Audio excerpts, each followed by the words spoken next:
अभी ठंड का सीज़न आ गया है और बहुत से लोगों के घुटने में या फिर जहाँ जहाँ जॉइंट है वहाँ पे बहुत ज़्यादा दर्द होने लगता है और वो समझ नहीं पाते हैं कि इसका क्या ट्रीटमेंट कराएं।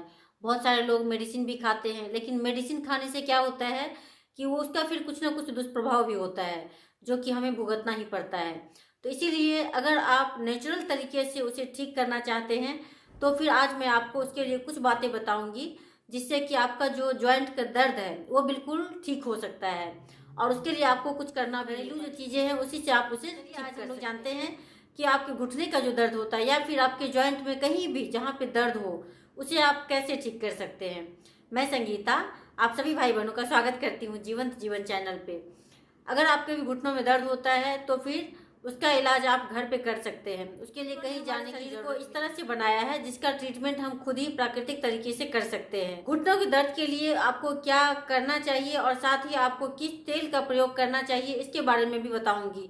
तो चलिए जानते हैं कि हम घुटनों के दर्द के लिए क्या कर सकते हैं। पहला पॉइंट है वो है सुबह उठते ही आप हल्का गुनगुना पानी पिए और वो पानी 3 से 4 गिलास होनी चाहिए। अगर आप थोड़ा कम पीते हैं तो उसकी मात्रा आप धीरे धीरे बढ़ाएं, एक साथ नहीं बढ़ाना है। जब आप सुबह में खाली पेट पानी पीते हैं तो इससे क्या होता है कि आपके पेट के भीतर जो गंदगी होती है वो पूरी तरह से साफ हो सकती है। और जब आपके भीतर की गंदगी साफ होगी तो फिर इससे क्या होगा कि आपका जो दर्द है वो धीरे धीरे समाप्त होने लग जाएगा, क्योंकि हर बीमारी हमारे भीतर जो गंदगी होती है उसी के कारण आता है।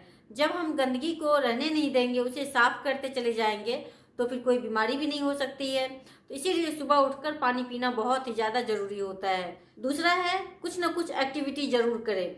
बहुत से लोग ऐसे होते हैं जो कि कुछ भी नहीं करते हैं, ना तो वो सुबह में घूमने जाते हैं, ना तो कुछ वो योगा करते हैं, ना मेडिटेशन करते हैं, कुछ भी नहीं करते। एक्टिविटी के नाम पे कुछ नहीं करते, ना तो खेलते हैं।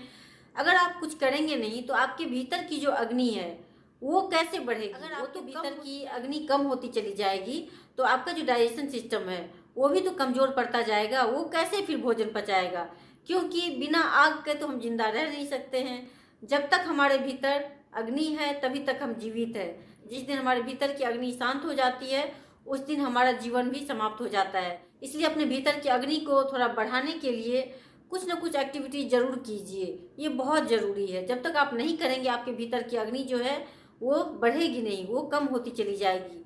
तो इसलिए ज़रूरी है कि आप कुछ न कुछ ज़रूर करें, चाहे आप खेलें या फिर थोड़ा सा सुबह में घूम लें या फिर थोड़ा योगा करें। और अगर आपके भीतर की अग्नि अगर कम होने लग गई तो फिर इससे क्या होगा कि आपकी जो रोग प्रतिरोधक क्षमता है वो भी कम होती चली जाएगी। फिर आपको बहुत सारी बीमारियां आकर घेरने लग जाती है, फिर आप जल्दी से ठीक भी नहीं हो पाते हैं। तो इसलिए बहुत ज़रूरी है कि आप कुछ न कुछ एक्टिविटी ज़रूर करें, ये बहुत ही ज़्यादा ज़रूरी है हर किसी के लिए। उसके बाद तीसरा पॉइंट आता है वो है भोजन।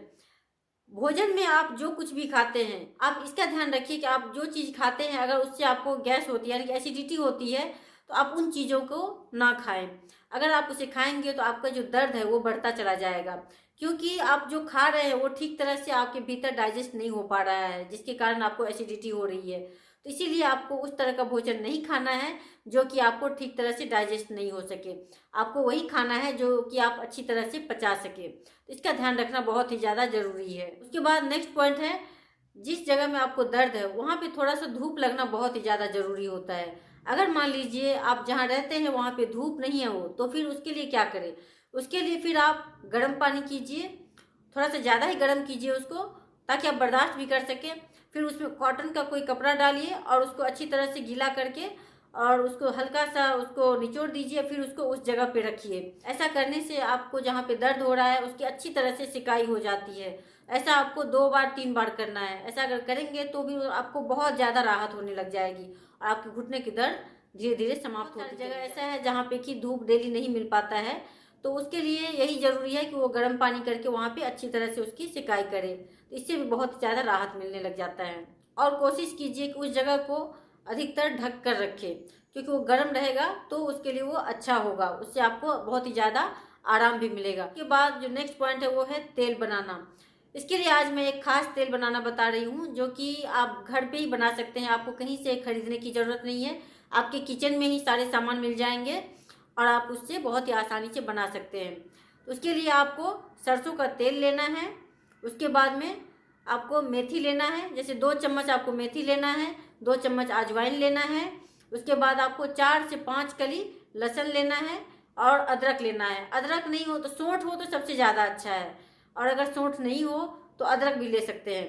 अदरक और लहसुन का आप पेस्ट बना लीजिए। उसके बाद में मेथी और अजवाइन, आप चाहे तो इसे पीस कर डाल सकते हैं, और फिर नहीं चाहे तो फिर आप इसे ऐसे भी डाल सकते हैं।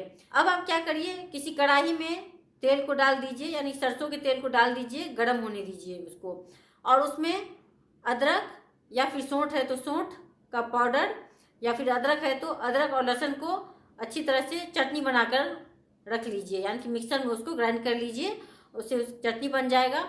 और तेल गर्म होने के बाद उस चटनी को उसमें डाल दीजिए। उसके बाद में आपको मेथी और अजवाइन, इन दोनों को चाहे तो आप हल्का दरदरा पीस भी सकते हैं, और अगर नहीं तो आप ऐसे भी डाल सकते हैं, और उसके धीमे आंच पे उसे पका लीजिए। और जब ये अच्छी तरह से पक जाए तो उसको 4-5 घंटे के लिए उसी कढ़ाई में छोड़ दीजिए। फिर उस तेल को अच्छी तरह से छान कर आप उसे एक कांच के बोतल में भर कर रख लीजिए, और उसे 2 से 3 बार आप उस जगह पे मालिश कीजिए जहाँ पे आपको दर्द रहता है। अगर आप इसे करते हैं तो देखिए आपका जो कितना भी पुराना दर्द हो वो बिल्कुल ठीक हो जाएगा, उससे आप बिल्कुल निजात पा लेंगे।